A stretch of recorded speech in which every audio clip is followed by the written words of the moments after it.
para kepala, para Kasubdit, ya, para Kabid di jajaran Penkum dan Kasubdit, dan teristimewa buat rekan-rekan media yang kami tahu sangat konsen dengan perkara ini dan terhadap perkara lain yang ditangani oleh Kejaksaan Agung. Kami sangat berterima kasih atas kehadirannya. Rekan-rekan media, bahwa kita akan mendengarkan, menyimak, dan mengikuti rilis yang akan disampaikan oleh Direktur Penyidikan terkait dengan perkembangan penyidikan dugaan tindak pidana korupsi dalam tata kelola minyak mentah dan produk kilang pada PT Pertamina Subholding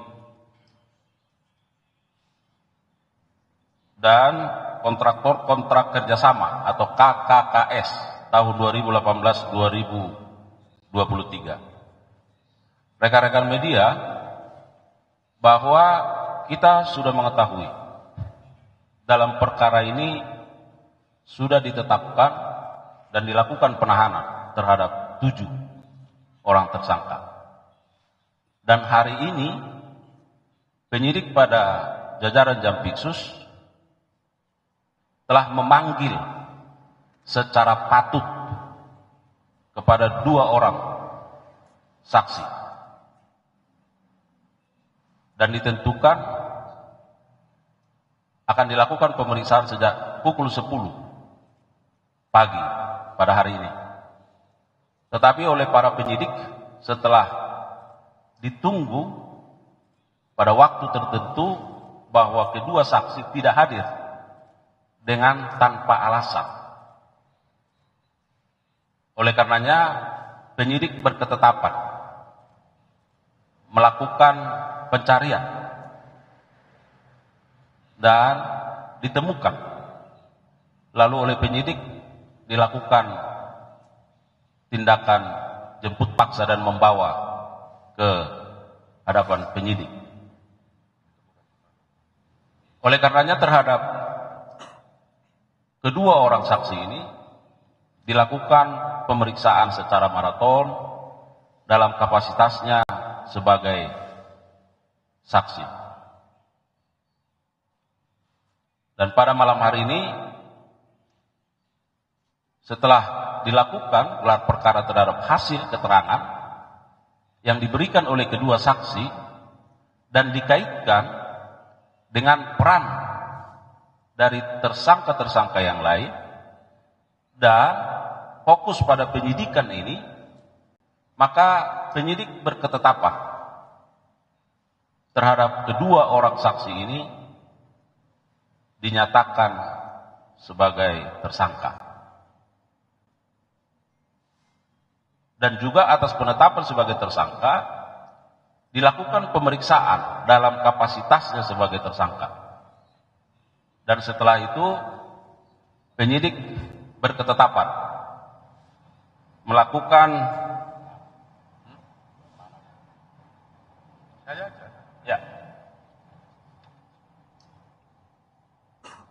yang nantinya tentu terhadap keberadaan status sebagai tersangka ini akan disampaikan oleh Direktur Penyidikan. Oleh karenanya rekan-rekan media, mari kita saksikan, mari kita simak ya rilis atau pernyataan yang akan diberikan oleh Direktur Penyidikan terkait dengan perkembangan perkara ini.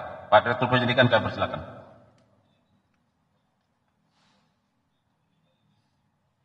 Assalamualaikum warahmatullahi wabarakatuh. Selamat malam yang saya hormati Pak Kabus Penkum beserta jajaran, para Kasubdit, para Direktorat Penyidikan, terutama yang saya hormati teman-teman jurnalis yang setia mengikuti konfes pada malam hari ini. Untuk itu, karena waktu sudah malam, untuk mempersingkat,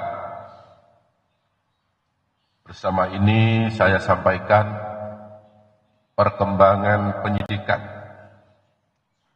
dugaan tindak pidana korupsi dalam tata kelola minyak mentah dan produk kilang pada PT Pertamina Persero Subholding dan kontraktor kontrak kerjasama atau K3S tahun 2018 sampai dengan tahun 2023. Teman-teman jurnalis, kita ketahui bersama bahwa penyidikan perkara ini terus berkembang seiring dengan waktu.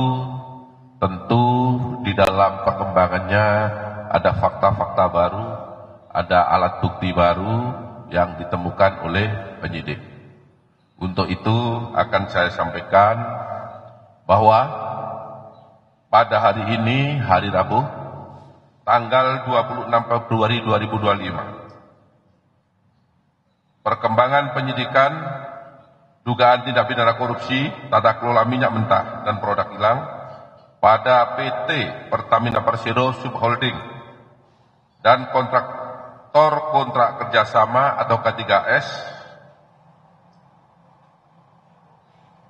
sampai dengan saat ini, pasca telah dilakukan penahanan terhadap 7 tersangka,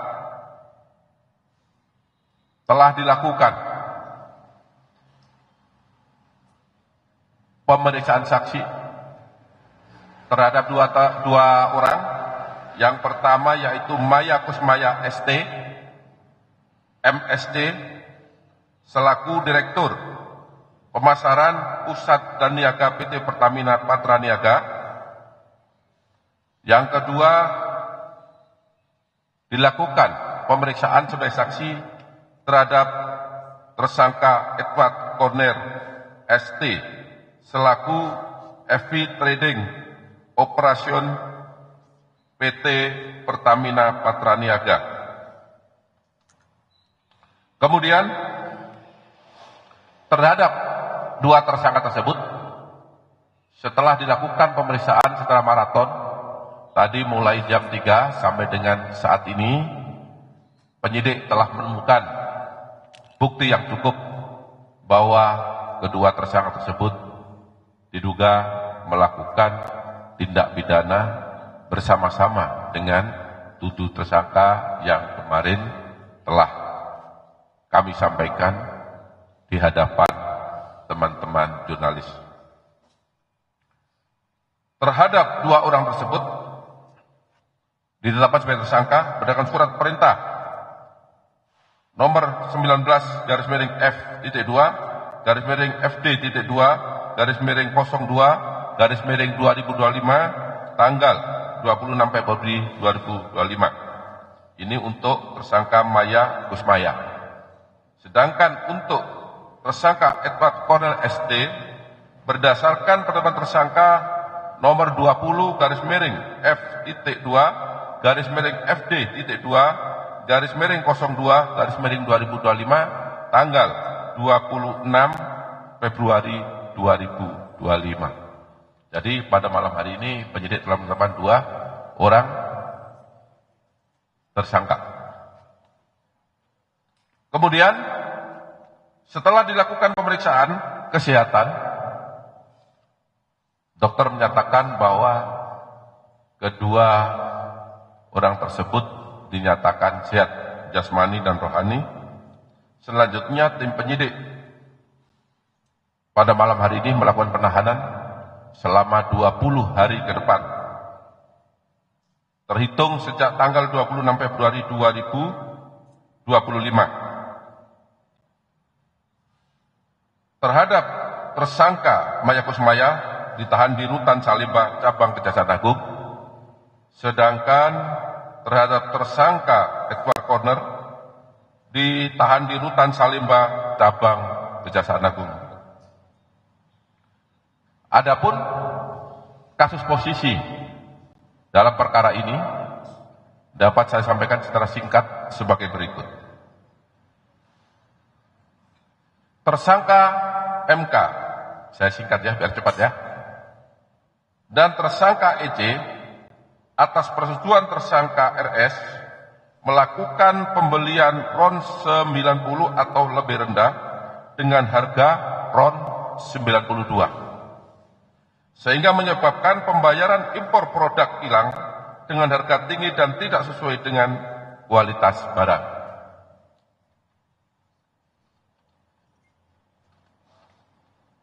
Kemudian, tersangka MK memerintahkan dan atau memberikan persetujuan kepada EC untuk melakukan blending produk kilang jenis RON 88 dengan RON 92 agar dapat menghasilkan RON 92 di terminal PT Orbit Terminal Merak milik tersangka MKAR dan tersangka GRJ atau yang dijual dengan harga RON 92. Hal ini tidak sesuai dengan proses pengadaan produk kilang dan core bisnis PT Pertamina Patra Niaga. Tersangka MK dan EC melakukan pembayaran impor produk kilang yang seharusnya dapat menggunakan metode term atau pemilihan langsung dalam waktu jangka panjang sehingga diperoleh harga yang wajar, tetapi dalam pelaksanaannya menggunakan metode spot atau penunjukan langsung harga yang berlaku saat itu, sehingga PT Pertamina Patra Niaga membayar impor produk kilang dengan harga yang tinggi kepada mitra usaha atau DEM. Selanjutnya, tersangka MK dan tersangka EC mengetahui dan menyetujui adanya markup kontrak shipping atau pengiriman yang dilakukan oleh tersangka YF selaku Direktur Utama PT Pertamina International Shipping, sehingga PT Pertamina Patra Niaga mengeluarkan fee sebesar 13% sampai dengan 15% secara melawan hukum, dan fee tersebut diberikan kepada tersangka MKAR selaku beneficial owner PT Navigator Katulistiwa dan tersangka DW selaku komisaris PT Navigator Katulistiwa. Akibat perbuatan tersangka MK dan tersangka EC bersama-sama dengan tersangka RS, tersangka SDS, tersangka YF, tersangka AP, tersangka MKAR, tersangka Dewi, tersangka GRJ mengakibatkan kerugian keuangan negara sebesar 193,7 triliun yang bersumber dari komponen sebagaimana yang telah disebutkan beberapa waktu yang lalu. Itu ada 5 komponen ya, saya rasa teman-teman masih ingat itu. Perbuatan para tersangka bertentangan dengan Peraturan Menteri BUMN nomor per garis datar 15 garis miring MBU garis miring 2012 tentang perubahan atas Peraturan Menteri BUMN nomor per garis datar 05 garis miring MBU garis miring 2008 tentang pedoman umum pelaksanaan pengadaan barang dan jasa badan usaha milik negara. Kemudian bertentangan dengan TKO nomor B03 garis datar 006 garis miring PNC 400000 garis miring 2022 garis datar S9 tanggal 5 Agustus 2022 perihal perencanaan material belen dan penjadwalan impor produk bahan bakar minyak. Perbuatan para tersangka melanggar ketentuan pasal 2 ayat 1 atau pasal 3 junto pasal 18 Undang-Undang nomor 31 tahun 1999 sebagaimana diubah dengan Undang-Undang Nomor 20 tahun 2001 tentang pemberantasan tindak pidana korupsi junto pasal 55 ayat 1 ke 1 Kitab Undang-Undang Hukum Pidana. Saya rasa itu yang dapat saya sampaikan. Apabila ada kata-kata yang keliru, kata-kata yang kurang jelas, saya mohon maaf. Wabillahi taufiq wal hidayah. Wassalamualaikum warahmatullahi wabarakatuh. Waalaikumsalam warahmatullahi wabarakatuh. Terima kasih untuk Pak Direktur Penyidikan.